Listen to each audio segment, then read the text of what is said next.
Assalamualaikum warahmatullahi wabarakatuh.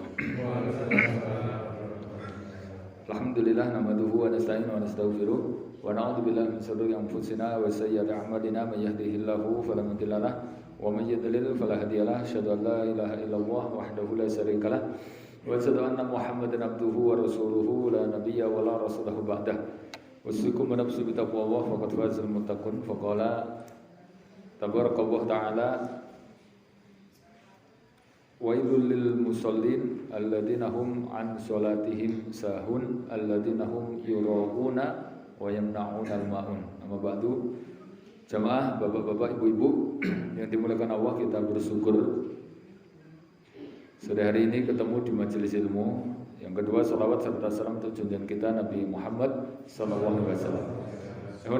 Di mukadimah tadi saya nukilkan ayat Allah Ta'ala dalam surat Al-Ma'un tentang 3 golongan yang diancam oleh Allah Ta'ala dengan ancaman neraka, dan nerakanya khusus, yaitu disiapkan satu jurang yang ada di Jahanam namanya Wail. Allah mengatakan ya, Wailul lil musallin, betul-betul celaka atau nama jurang di Jahanam bagi orang yang sholat.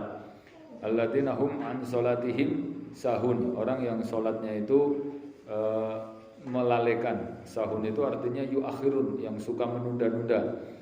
Kemudian alladzina hum yuraun, yang kedua ini yang diancam dengan ancaman tadi adalah orang yang suka riya atau suka memamerkan amal, atau dia melakukan ibadah tapi tidak tujuannya untuk mencari pahala atau ridho Allah, tapi pengen dilihat atau disanjung orang. Kemudian yang ketiga, wa yamna'unal ma'un, orang-orang yang menghalangi manusia lain dari jalur kebaikan. Kalau untuk masalah sholat, nah ini sudah sering. Kan ini di sini ada 3 golongan yang ancamannya berat. Tadi nomor 1, orang yang sholatnya nggak beres atau sholatnya nggak bagus dengan menunda-nunda atau merubah. Yang kedua, orang yang riya. Nah, dan yang ketiga ini adalah orang yang punya kebiasaan gembosi atau menghalang-halangi orang lain untuk berbuat kebaikan. Ini ancamannya berat ya, karena mereka mewarisi sifatnya setan. Nah, di antara 3 ini kita kaji di yang kedua, dosa yang kedua yang diancam dengan ancaman yang berat itu yaitu riya.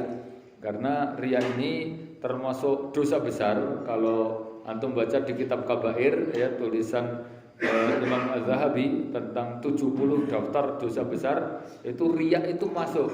Padahal riya ini perkara-perkara yang hampir semua manusia dan kaum muslimin itu kena ya, Masya Allah. Makanya ini dosa yang kadang-kadang dianggap sepele, tapi dosa besar dan kita juga kena. Makanya kita kaji kaitan dosa riya ini ya, karena berat ancamannya. Alhamdulillah rahimahullah. Jadi riya dari kata ro'a yura'u artinya melihat ya, dari kata ro'a itu artinya melihat. Maksudnya dia pengen melakukan amal itu dilihat atau disanjung oleh banyak orang, bukan mencari pahala. Dan ini biasanya ada banyak model. Kata Ibnul Qudamah di materi di kitab Minhajul Qasidin itu Pak, itu riya ini ada 6 bagian. Pertama, min jihadil badan. Ada orang yang riya itu karena kaitan dengan nampilkan body badan, misalnya ngetokke wajah sik rada pucat, kuyu, apa busik atau bungus-bungus, atau ketok kusut, ben ketok oleh khusuk dalam ibadah. Nah, ini juga ternyata bagian dari riya. Kan ada tuh orang itu ngetokke khusuk dalam ibadah, masih kembang-kembang, tapi tujuannya bukan cari pahala, tujuannya memang pengen disanjung itu. Ada yang kedua, min jihadiz zina. Kata beliau itu dari riya dari bentuk hiasan-hiasan yang dia miliki. Misalnya aksesoris yang dia pakai, atau bekas-bekas yang dia tampakkan, misalnya baduke digawe ireng. Nah, irengnya itu karena efek ngono ora apa-apa, karena biasa sujud terus ketok rodok ngecap ireng-ireng, tapi nek sengaja digosrot-gosrotke ben ketok ireng, atau pokoknya diketok-ketokke bekas-bekas ibadah, lah itu yang jadi riya. Atau kata beliau yang ketiga, min jihadil qaul, atau riya berkaitan dengan ucapan. Misalnya dia memperlihatkan kedalaman ilmu, nek ngomong ku di fasih-fasihke, atau dia memakai istilah-istilah intelek sih orang-orang itu pada nggak paham, dan kita pendidikan atau kita berilmu pakai istilah-istilah yang orang-orang itu nggak tahu gitu loh. Nah ini termasuk riya kalau niatnya memang untuk dipamerkan. Atau yang keempat menjihadil fi'il, atau riya berkaitan dengan perbuatan. Kan ada bentuk perbuatan yang diperlihatkan kayak sholat itu disuwek-suweke, padahal nek dhewe ngono ki cepet, tapi gandeng ngimami kok suwi ngono, sujud ya suwi. Ya, ini sampai orang-orang itu punya persepsi, wah ki wonge memang khusyuk tenan ya, rukuknya, sujudnya gitu. Atau min jihadi ashabihi, dia memamerkan dari relasinya, sahabat-sahabatnya, dia menceritakan bahwa dulu orang-orang terkenal itu sudah sering ke rumahnya. Artinya intinya dia pengen dibanggakan, pengen dipuji, pengen dilihat amalnya. Ini bentuk-bentuk riya yang sering muncul. Rahimahullah. Maka kalau itu semuanya tadi kok diniatkan pengen untuk dipamerkan, maka ini yang diancam oleh Allah Ta'ala. Kalau dia misalnya memamerkan atau memakai pakaian-pakaian bagus, tapi tujuannya memang untuk menampakkan bekas-bekas nikmat, ya itu sebetulnya diperbolehkan. Karena yang dihitung itu urusannya hati. Misalnya gini, antum infak ya, itu dipamerkan, tapi karena tujuannya itu memang untuk memotivasi yang lain. Kalau imannya sudah bagus kayak Utsman bin Affan itu kan dia langsung deklarasikan, orang yang ikut perang nanti saya sangoni, satu orang 100 dinar. Nah, itu dipamerkan, akhirnya orang-orang lain pada ikut infak. Atau Abu Bakar langsung deklarasikan, saya infakkan semua harta saya. Akhirnya yang lain juga mendeklarasikan, pokoknya pas penggalangan dana untuk perang Tabuk itu langsung Umar itu saya separuh, saya seperempat. Ada sahabat yang menjelaskan saya sepertiga. Nah, itu langsung ditampakkan gitu ya. Tapi karena mereka orang-orang yang imannya sudah bagus, itu menampakkan karena tujuannya untuk memotivasi tanpa ada riya, itu diperbolehkan. Kayak antum nek memang renangnya wis handal ngono dipamerke dalam rangka memotivasi yang lain ben do semangat renang ngono ora apa-apa. Nek kira-kira renang rompate iso kok terus rada gaya akhirnya kelelep ngono ki malah kuatirnya itu gitu. Sama kalau iman kita sudah bagus gitu ya, itu dipamerkan untuk memotivasi itu boleh. Karena dalam hadis juga Nabi mengatakan innallaha jamil yuhibbul jamal. Allah itu baik dan Allah mencintai yang baik-baik. Kita juga enggak boleh, Pak, karena jane sugih tapi kemudian ngetokke melarat terus gitu ya ta. Makanya yang paling tepat itu sederhana, orang kok kudu mewah, tapi juga kemudian nggak boleh menyiksa diri wong jane duwe omah ya elek, motor elek, kabeh elek, kemudian tidak memenuhi standar, ya, akhirnya mah tersiksa dewe. Itu juga sebetulnya Allah nggak suka kalau kita dikasih nikmat, kemudian kita nggak mau menampakkan bekas-bekas nikmat itu, gitu ya. Maka ini yang dimaksud kalau memang niatnya untuk dipamerkan, nah ini yang kemudian diancam oleh Allah Ta'ala dengan ancaman yang berat tadi, wail. Bahkan orang-orang yang riya ini ancamannya nggak cuma ancaman wail, tapi juga dia dimirip-miripkan dengan orang munafik. Karena ciri-ciri orang munafik itu yang paling khas apa? Mereka suka pamer, yuraunan nas wala yadhkurunallaha illa qalila. Orang munafik itu mesti sukanya pamer dan dia nggak pernah ibadah kecuali cuma sedikit. Ya, pokoknya berat ini ya. Alhamdulillah rahimahullah. Maka penting untuk mengetahui masalah niat. Kita teliti lagi urusan niat ini, karena eman-eman nanti kita capek-capek beribadah, tapi ternyata amal itu tertolak karena ada tendensi yang enggak benar.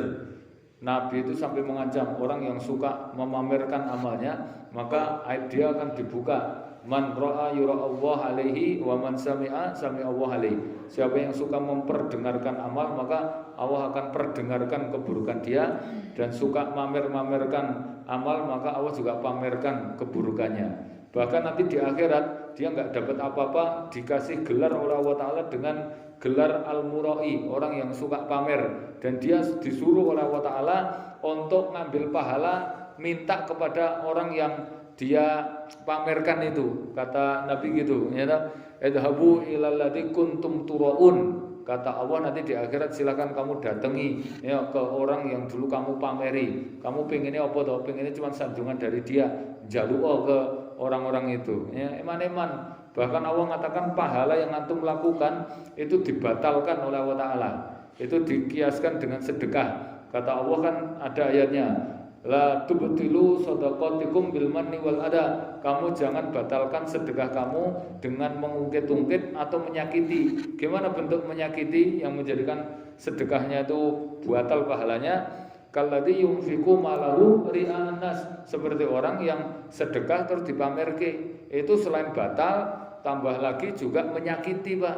Ya riya, ya membatalkan pahala, ya menyakiti. Karena ketika mamerkan itu berarti dia niatnya tidak cari pahala, maka pahalanya batal. Kemudian yang kedua, dia menyakiti orang yang dikasih. Masa ngekei uang terus dipamer-pamerke, asik dikei kan isin tuh itu menyakiti, Pak. Makanya amalnya jadi batal, eman-eman. Ikhwanifidin rahimahullah, itu ya kaitan dengan bahaya-bahaya yang mesti akan kita rasakan, bahkan di akhirat nanti jadi golongan orang yang bangkrut. Pernah Nabi nanyakan kepada sahabat gini, at-tadruna 'anil muflis, tahu enggak orang yang bangkrut nanti di akhirat? Kata Nabi gimana? Mayyati yaumul qiyamah bi hasanatin kamsal jibal. Orang itu di akhirat bawa pahala begitu banyak kayak gunung, tapi Allah jadikan pahalanya itu berterbangan hilang sepertinya debu yang kena angin. Kenapa? Dia merasa beramal, amalannya baik, ternyata dia niatnya bukan untuk Allah Ta'ala, tertolak. Karena gini, amal itu walaupun benar, tapi kalau niatnya tidak ikhlas untuk Allah Ta'ala, enggak diterima.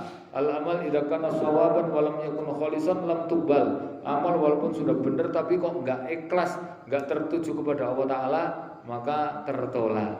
Ikhwanifidin rahimahullah. Cuman gini, kalau riya kok kita ini misalnya beribadah tujuannya untuk sanjungan orang tanpa cari pahala, ketoke nek antum ini aman ya ta. Mungkin antum enggak mungkin lah mosok beribadah kok tujuannya semata-mata pengen cari sanjungan orang, enggak cari pahala. Nek kelasnya antum ngene iki yakin ibadahku ya cari pahala. Ning kadang-kadang kita itu kalau pas ada orang itu ibadahnya itu iso tambah apik, tambah semangat. Kemudian kadang-kadang merubah niatnya bukan untuk cari pahala tapi untuk cari sanjungan orang itu. Nah ini makanya yang pengen kita kaji bahwa riya itu ternyata bertingkat-tingkat. Kata Ibnu Qudamah, tingkatan yang paling parah, yang tertinggi itu apa? Mereka beribadah memang semata-mata enggak cari pahala, 100% tujuannya pengen sanjungan orang, enggak cari pahala. Makanya dia ibadahnya hanya kalau ada tendensi dunia atau tujuannya ya ketika memang pas ada orang itu aja. Kalau nggak ada orang ya dia nggak sholat, dia nggak beribadah. Pokoknya lagi ibadah itu khusus pas ada orang karena memang 100% hanya untuk orang itu. Kayak wong munafik tenan itu. Nah ini kan ketoke ra mungkin awake dhewe. Tapi ada riya di bawahnya. Dia itu tetap beribadah terus, cuman ibadahnya itu dia tujukan kepada Allah kalau pas nggak ada orang. Nah pas ada orang dia nggak cari pahala, tapi nyari sanjungan orang itu. Bedanya dengan yang pertama. Nah pertama kan dia ada ibadahnya. Nah pas ada orang toh, nah nggak ada dia nggak mau. Nah ini ada orang apa nggak ada orang dia tetap beribadah. Bedanya kalau pas nggak ada orang dia niatkan untuk Allah, kalau ada orang nah, dia niatkan untuk manusia itu. Yang ketiga ini level di bawahnya. Ini dia niatnya untuk Allah Ta'ala, cuman didobelkan sekalian nanti ya toh, kalau ada orang itu diniatkan untuk mencari sanjungan orang itu. Jadi niatnya double. Oh itu juga berat ini dan kita kadang-kadang kena ini. Kita niatnya ikhlas ada orang apa enggak ya tetap niatnya beribadah sholat, cuman kalau pas ada orang sisan-sisan ngira pantes nyata minta sanjungan mereka gandeng gini rencana arep nyalon ke lurah apa piye sisan-sisan jane wis bendera ning masjid ning apa di ketokke luwih apik meneh luwih semangat meneh itu. Nah, yang tingkatan yang paling bawah dan ini juga masuk kategori riya, bahkan juga Nabi itu khawatir dengan riya yang keempat ini karena ini sangat tipis dan sangat tersembunyi dan hampir semua sahabat itu juga kena. Kalau enggak dia banyak berlindung pada Allah Ta'ala kena ini. Apa itu? Namanya syirik khafi, syirik yang tersembunyi. Ini walaupun paling rendah, ini masuk kategori syirik. Kenapa? Karena dia punya niatan ibadah yang dialihkan niat harusnya pada Allah untuk selain Allah Ta'ala. Ini saya juga bingung. Saya bayangkan kok iso sirik ngono ki piye lho. Bayangan saya namanya sirik itu nyembah selain Allah gitu ya. Nek kita sholat terus pamer ngono siriknya nek gondi. Ternyata siriknya itu adalah ketika kita beribadah itu harusnya tujuannya, maksudnya itu semata-mata untuk Allah Ta'ala. Maka ketika mengalihkan niat itu berarti orang yang kita niati, maksudnya kita kalau sholat kan niatnya untuk Allah, tapi ketika kita memalingkan kan berarti untuk selain Allah. Nah selain Allah itu jadi tandingannya Allah Ta'ala dalam ibadah. Walaupun itu cuma niat toh, walaupun terbetik dalam hati toh, itu masuk kategori syirik. Walaupun syiriknya itu syirik kecil. Kan syirik terbagi dua tuh Pak. Ada syirik asghar sama syirik akbar. Kalau syirik akbar tuh kayak tadi nyembah batu, nyembah kayu itu langsung batal Islamnya. Tapi kalau ini kan orang Islam ngelakoni ibadah, tapi ibadahnya niatnya tidak cari pahala, berarti mengalihkan untuk manusia. Berarti dia mengharapkan ke manusia itu lah, manusia yang dia harapkan itu menjadi sekutunya Allah dalam niat itu tadi. Dan itu jatuhnya walaupun kecil itu tetap syirik, dan syirik walaupun kecil itu dosa besar Pak. Ini yang kadang-kadang kita nggak ketahui, syirik itu walaupun kecil itu dosanya besar. Cuman bedanya apa? Kalau syirik kecil ini dengan syirik besar, ternyata syirik kecil itu disebut kecil ini bukan kaitan dosa, tapi karena syirik itu dianggap sepele gitu loh masalahnya. Jadi dosa besar, tapi karena dianggap sepele jadi seakan-akan kecil. Padahal dosanya tetap besar. Terus yang membedakan lagi gini, syirik kecil itu karena tidak membatalkan Islam, cuman membatalkan amal itu. Contoh antum sholatnya pamer niatnya tidak cari pahala, sholatnya batal bukan? Batal pahalanya. Ning kan Islam antum nggak batal. Antum misalnya ahli ibadah, antum wis haji, antum wis poso ini batal nggak dengan sholat yang riya tadi? Ya enggak. Tapi nek syirik akbar itu membatalkan semua amal, karena kalau syirik akbar itu memang membatalkan Islam, nek Islamnya batal ya kabeh batal. Tapi kalau riya itu kan tidak membatalkan Islam dan tidak membatalkan amal yang lain, tapi khusus untuk amal yang riya tadi, misalnya sholatnya riya berarti sholatnya itu batal. Itu jane bahayanya gede loh kuwi. Ora kabeh riya batal kabeh ya. Makanya berat ini kaitan dengan riya kayak gitu. Nah kata beliau ya, syirik riya yang paling bawah tadi, yang ini kita juga kena sampai kita disuruh untuk berdoa terus berlindung, itu apa? Riya yang levelnya paling terkecil, yaitu syirik yang tersembunyi. Kata Nabi adalah qamar rajul fazayyana salatahu liman nadhara rajul. Orang yang berdiri untuk sholat, terus sholatnya itu diperbagus karena banyaknya yang nonton. Nah, ini ternyata riya lho ngono kuwi. Jadi antum sholat jane khusyuk, ning mbasane akeh sing nonton ngono kuwi dadi kowe tok luweh apik, diapik-apike, di apa fasih-fasihke bacaane gitu loh. Itu tambahnya semangat karena banyaknya yang nonton, itu sudah riya. Karena Ali bin Abi Thalib menjelaskan riya itu tandanya ada 4 kata beliau. Yang pertama apa? Yuksilu idza kana wahdah. Sendirian, kalau sendirian males kalau pas sendirian. Yang kedua apa? Yansyutu idza kana nas. Dia tambah rajin, tambah getu, tambah api ketika banyak manusia. Yang ketiga ya yazidul a'mal idza sanna alaihi, amalnya tambah api ya ketika dipuji, wayangkus langsung jeglek idza damma alaihi kalau dicela. Itu ciri-ciri riya nek papat kuwi. Nek sik nyanjung wah tambah degel, tapi nek dicela langsung jeglek. Terus adanya orang ya tambah semangat, nek pas enggak ada orang dadi nglokro. Makanya ikhlas itu ciri khasnya kebalikannya. Adanya orang tidak nambah semangat, terus enggak ada orang juga tidak bikin males. Iki nek teori ini gampang, ngene iki teori ini gampang, ning prakteknya ngono ki lho, Pak.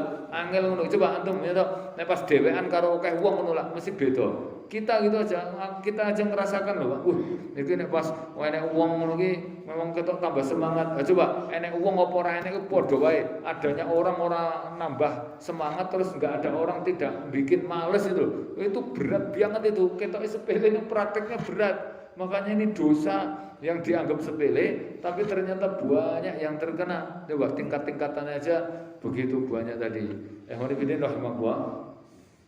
Wong antum ya beramal, kalau niatnya untuk manusia tadi kan berarti syirik ya. Terus antum merasa sudah beramal, timbangane aku engko disebut riak itu dengan aku amal, itu aja sudah jatuh riak, karena itu berarti ada unsur ketidakikhlasan. Nih saya nukilkan nasihat dari Imam As-Sausi, beliau mengatakan tarkul amal min ajlin nas riak. Orang yang tidak jadi beramal atau meninggalkan amal karena manusia itu riak. Wal amal min ajlin nas syirik. Tapi nek amal kok karena manusia, maka dia syirik. Wal ikhlas, lah adapun kok ikhlas itu gimana definisinya? Ayu afiya qawamin huma. Kamu itu bisa selamat dari keduanya. Ya tetap beramal, ning amalannya untuk Allah dan dia tidak meninggalkan amal karena manusia. Oke lho Pak, sing ngono kuwi rata-rata kesalahan manusia dua tadi. Amal ning niatnya untuk manusia dipamerke. Terus ada kesalahan yang kedua karena kuatir riya, terus ora gelem beramal. Kowe kok ora tau nggo jubah to salat nang masjid liyane nggo klambi hem, wae ora tau nggo koplok. Aku nek nganggo gamis ngono ki aku anu kok ning ati ki kaya wong riyak ngono kae, malah aku ora. Aku nek nggo peci ngono ki kaya piye ora rasane kaya wong riyak ngono malah ora. Lah ngono ki asline riyak ki ya kaya ngono kuwi ya to. Lah carane apa? Ya tetep diamalke, ning kudu ikhlas ngono kuwi. Ya tetep mengerjakan ini ya tetap kudu ikhlas. Makanya syarat orang itu masuk surga ketemu Allah Ta'ala itu ayatnya famay ya'mal. Di situ kan famangkana yarju liqa rabbih. Siapa yang pengen ketemu Allah Ta'ala nanti di akhirat masuk surga, perintahnya itu dua, fal ya'mal amalan sholiha, hendaklah dia beramal amalan soleh, wala yusyrik bi ibadati rabbih ahada. Terus amalnya enggak boleh dicampuri syirik. Ya kudu amal ning ora entuk dicampuri syirik. Lah dhewe iki kadang-kadang amal yang bukan untuk manusia, atau dia kebalikannya pengen amalnya ikhlas, karena khawatir enggak ikhlas malah enggak beramal, itu keliru kabeh. Makanya memang dipaksa ora ikhlas ke awal-awal dipaksa terus kok sesuai ikhlas. Sama kayak kita nganggo gamis ngono ki, awalnya kaya piye ngono, iki kaya ustaz wae ngono ki, nyata kaya ora ikhlas ngono ki. Terus ada orang nonton kok seakan-akan kayak riya. Ora apa-apa dipaksa ngono wae, nyata wis-wis ya ikhlas dhewe. Memang mengikhlaskan niat itu loh yang berat itu. Makanya wasiat Nabi kepada Jibril itu apa? Ya, ini wasiatnya berat. Wasiat Nabi kepada Abu Dar, ya. Kata beliau itu untuk menjaga keikhlasan itu gimana tuh, wasiat yang sangat terkenal. Kan ada 4 wasiat Jibril kepada Nabi itu, ya, saya ingat itu. Salah satunya kan perbaharui niat, ya. Wa akhlis amal, fa akhlis amaluka fa inna naqidun basirun. Kamu ikhlaskan amal karena apa? Penelitinya Allah Ta'ala itu sangat teliti. Jadi amalan ketok gede banget, ternyata itu bisa berubah jadi kecil, ya toh, karena niatnya sik keliru. Dan kebalikannya amal ketok sepele banget, itu bisa berubah menjadi besar karena niat. Makanya penting loh Pak, antum harus beramal kadang-kadang nek enggak diteliti koyo ngene iki. Ketoke niate apa ketoke apik, ternyata niate enek sik tersembunyi itu keliru. Banyak amalan kecil menjadi besar karena faktor niat tadi. Rubba amalin saghirin tu'addimuhun niyah. Banyak banget amal ketoke sepele ora keringetan tapi berubah jadi pahala yang sangat besar karena niat yang baik. Contoh apa? Misalnya nyingkirkan duri di jalan. Ini faktor niat ya. Contoh yang gampang. Antum dodol, ya podo-podo dodol kurma ngono misalnya. Ning karena orang beriman tuh niatke ben wong-wong dong ikuti sunah. Iku entuk bati, entuk profit, ya bisnis entuk, ning entuk pahala. Faktor niat itu tadi loh, Pak. Makanya faktor contoh gini lagi, antum ya, misalnya meniatkan pokoknya aku ngasih mati, pokoknya saben tahun aku korban, tak niati terus ngasih mati. Nah, ternyata kok di waktu-waktu tertentu antum merasa korban, ya karena memang kondisi tertentu. Tapi Allah teliti itu rasa korban, kan memang niat tenan dan secara darurat nggak bisa, itu antum dihukumi karena niatnya kedepan korban ngasih mati, ya tetap korban. Bahkan antum misalnya niat ini Pak, sholat sampai mati tetap jamaah di masjid. Kan nanti ada waktu-waktu kita nggak bisa jamaah, Pak. Misalnya karena kepepet, karena darurat terasa jamaah pas safar misalnya, maka antum walaupun kondisi safar karena niatnya iki mau lho, niatnya guys sholatnya tetap di masjid terus, ikut dihitung seperti niatnya. Ngono kuwi lho dahsyatnya niat kuwi. Bukan jelaskan ini masalahnya rotok jelimet iki angel iki nek apa dorong buka ngono iki angel iki mau telat. Gitu ya. Pokoknya abad ini sampai Nabi itu ngasih wasiat khusus, pokoknya ikhlaskan niat, luruskan. Kowe amalke niatmu apa ngono diluruskan tenan. Podo-podo amal kuwi gandeng niate beda, itu pahalane beda. Al umur bimaqasidiha. Segala perkara dihitung maksudnya. Padha-padha ning masjid, padha-padha turu, padha-padha mangan ngono ki, enek mangan untuk pahala gede, enek mangan untuk pahala biasa, enek mangan ra untuk pahala, enek mangan malah dosa. Tergantung niat. Mangan iki masalah iki engko nek ora mangan aku semaput ora iso ibadah, maka makan jadi pahalane gede. Ya toh, padha-padha jajan, ngejak bojone kita niatnya untuk dalam rangka muasyarah mempergauli mereka dengan baik. Sedekah luar biasa. Ya toh. Mangan ngono kumbengi lelek-lelekan nonton bal-balan ben iso kuwi yo wis ora entuk apa-apa nek kaya ngono kuwi. Pomene arep begal kuwi madang sik ben nguling begal rasa wae tambah nggur gara-gara niat tuh padha madange lho kuwi. Nah gitu makanya diluruskan gitu ya niat ini diikhlaskan. Coba rahimahullah. Jadi itu kaitan dengan riya. Sebagai penutup saya sampaikan pintu-pintu yang dikhawatirkan orang itu terjerumus riya, karena setan itu pinter banget loh Pak. Main piye carane ben orang itu terkena riya walaupun terselubung. Misalnya ya toh. Misalnya ini dia orang senengane cerita-cerita, akhirnya dia iso nyisipkan cerita itu ya, dalam ceritanya itu amal-amal dia, akhirnya gitu. Orang yang sering terkena riya itu kan gitu, kadang-kadang kita sejane wis ikhlas tapi monus kita tutup-tutup ngono ki terus setan bisiki. Itu kan jasamu tuh, critakno. Kemudian orang pada gumun-gumun bangga, akhirnya hilang pahalanya kan iman-iman. Dek ben padahal wis ikhlas lho. Saurunge amal wis ikhlas, pas amal yo ikhlas. Lah sak bare amal jogo jarak setahun lho, amal iku wis dek ben ngerti-ngerti bahasane setahun dicerita, kira ngerti. Wis ana sapa? Oh kok nek rene aku, kok ape diceritake. Wis 2 tahun padahal akhirnya amalannya sik 2 tahun iso hilang gara-gara kayak gitu. Ora berat itu. Hati-hati, setan ini mainnya pinter. Ada riak terselubung namanya. Riak terselubung itu ya caranya biar kita itu bisa memamerkan tanpa kita ketahui. Soal itu diniatkan untuk mamer itu caranya ngelek-elek orang. Misalnya aku pengajian kono ki leda-leda kabeh jamaah kono ki, ya toh. Apa nek sing modele tepat waktu ngono ki. Kan secara enggak langsung ngetokke nek liyane leda-leda berarti dheweke wonge wah disiplin, liyane telat berarti dheweke tepat waktu. Kan kadang-kadang ada orang tuh nampakkan hebatnya diri carane ngelek-elek orang ngono lho. Ada juga yang caranya ngetokke apike amal-amalan itu dengan menyisipkan nggo cerita-cerita. Terutama sih wong pinter cerita ngono kae.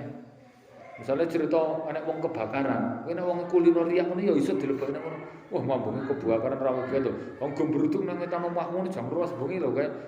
Teko jam 2. Lah aku ngerti kan pas aku tahajud ku langsung do gembrutuk do jokoki buahnya nang ngetan kulidur-kulidur ngono ki cerita ngono kuwi.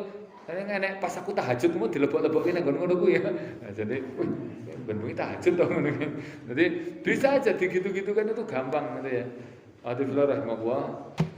Itu mungkin ya intinya kita kaji ayat tadi kan ada 3 dosa yang ancamannya wail ya. Nanti lain waktu kita kaji tentang gembosi kebaikan, itu juga perlu didetailkan itu ya. Karena ternyata banyak di kalangan kita walaupun jane podo-podo wong Islam tapi modelnya menolak kebaikan, senengane gembosi ngalang-alangi dari amal soleh, akhirnya ancamannya berat. Padahal dia muslim tapi kok iso kena ancaman wail ini loh. Ini semua yang kena ancaman itu orang mukmin loh Pak. Tadi orangnya sholat kena ancaman wail. Yang tadi, yang kedua banyak amal tapi riya. Ini yang ketiga bisa jadi aktivis tapi dia malah menghalangi, gembosi, ngendon-ngendoni orang untuk berbuat kebaikan, itu loh masalahnya. Tapi itu akhirul da'wana alhamdulillah wabillahi taufiq wal hidayah. Assalamualaikum warahmatullahi wabarakatuh.